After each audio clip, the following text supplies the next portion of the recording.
Okay. So, no, okay. I've been through earthquakes in Seattle all the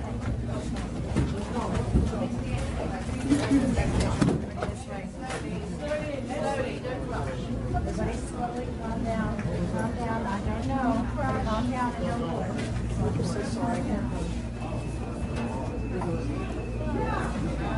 I was like, I'd rather change my chair.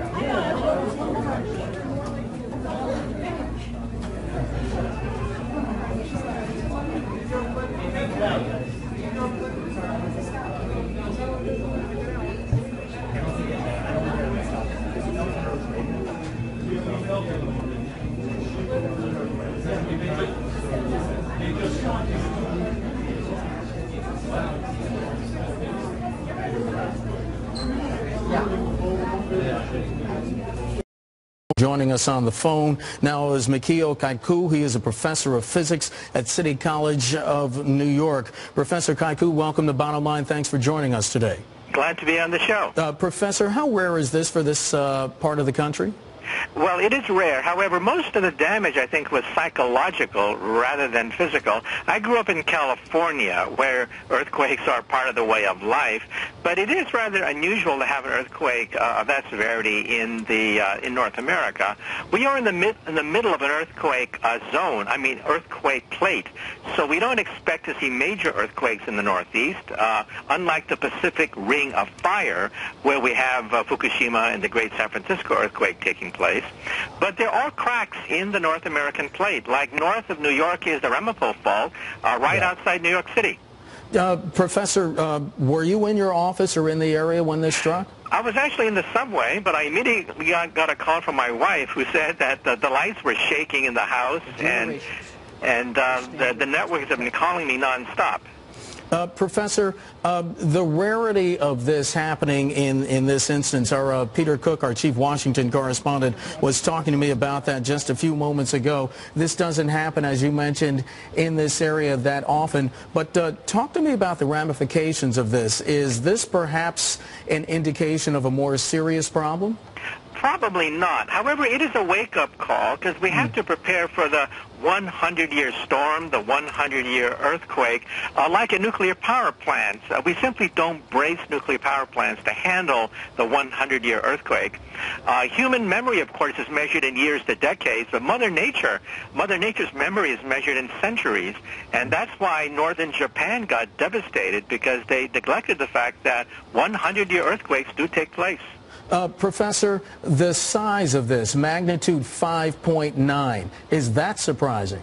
It's surprising. However, when you look on a scale of decades to centuries, it's not that surprising. The New Madrid Fault, for example, near Missouri and Tennessee, had a huge monster earthquake in the early 1800s. And that was one of the largest earthquakes ever felt in North America.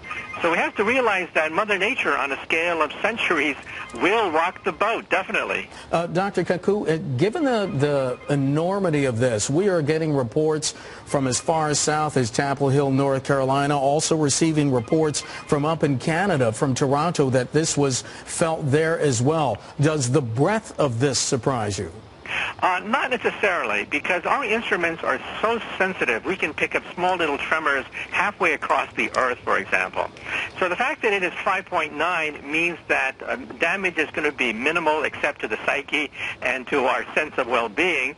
There's nothing more rattling than feeling the earth underneath your feet shake. As earthquakes go, it's not a big one. However, it is a wake-up call. It's a reminder of the fact that even in North America, in the Northeast, we will have earthquakes that can cause damage, meaning that nuclear power plants have to be braced to handle these kinds of 100-year earthquakes. Sir, is this part of the country uniquely prepared to handle an earthquake, say, as opposed to what we see out west, perhaps in California? Oh, we're not prepared at all. If there's a major earthquake that hits Manhattan, where I'm standing right now, you're talking about a good fraction of all the buildings toppling. The building codes here in Manhattan, they date back to the turn of the century. And so many of the buildings here would not withstand an earthquake that Japan or California are designed to handle from the very start. We're unprepared. Professor Kaku, then it begs the question, of course, then why? Is it just because history has shown us that earthquakes don't happen here a lot, therefore not a lot of attention was given to it? It's politics. The politicians say that not on my watch will we have a major earthquake. Let the next joker, the next mayor, the next governor have to worry about it. And that's the way it is with the infrastructure here in Manhattan. The Manhattan Bridge, the Brooklyn Bridge, they're all falling apart, except every mayor says they're not going to fall apart under my watch. And the same thing with earthquakes. People say it's not going to happen in my lifetime or my kid's lifetime, so why should I have to pay taxes to brace for it? In California, however, we have an institutional memory. They do happen in the memory of living people. And so that's why in California and Japan they brace for it, but not in the Northeast, which is very unfortunate. Dr. Michio Kaku, a professor of physics at City College of New York, joining us on the phone. Professor, thanks for your perspective. We appreciate it. Okay.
Yellowstone in northwest Wyoming, land of geysers, mountains, and lakes, is also sitting atop a super volcano. And it just took what scientists describe as a deep breath, causing miles of ground to rise dramatically. So what does this mean? Well, joining us right now is Michio Kaku. He is a physics professor at the City University of New York and the author of the upcoming book, Physics of the Future. Thanks so much for joining us. Glad to be on. So the last time this happened was 640,000 years ago. We're due? We are due. Forget Yogi Bear. Okay, forget Old Faithful. It's sitting on top of a sleeping giant.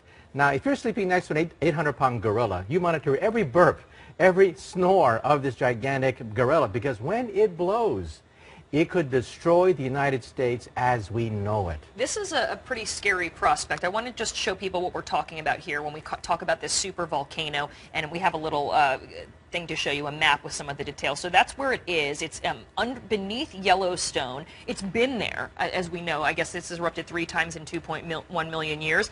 But what they're worried about is the fact that they say that the ground has started to swell in levels that they have not seen before, 10 inches in some places in the past year. What does that tell us? It tells us that there is activity in this supervolcano, which erupts roughly every 600 million years. And the last eruption was 640 million years ago. Oh, 640 million or 1,000? 1,000 years ago, I'm okay. sorry, you're right. Because then we had some more time. Then we have some more time, right.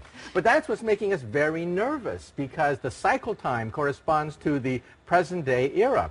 So every single burp, murmur of this gigantic potential supervolcano, including the rise of the sea level, has to be watched very carefully.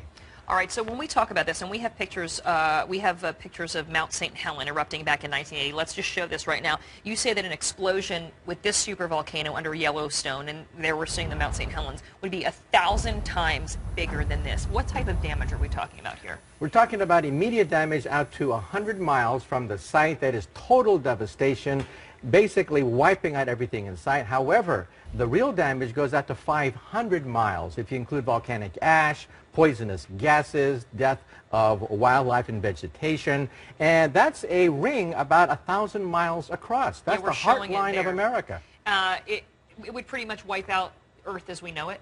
It would wipe out the United States as we know it. And again, we don't want to panic anybody. It could happen tomorrow, or it could happen 100,000 years from now. It's black magic, trying to predict exactly when it's going to blow, but we do know one thing. One day, it will blow. So you say that something on this scale is what wiped out the dinosaurs? 65 million years ago, another supervolcano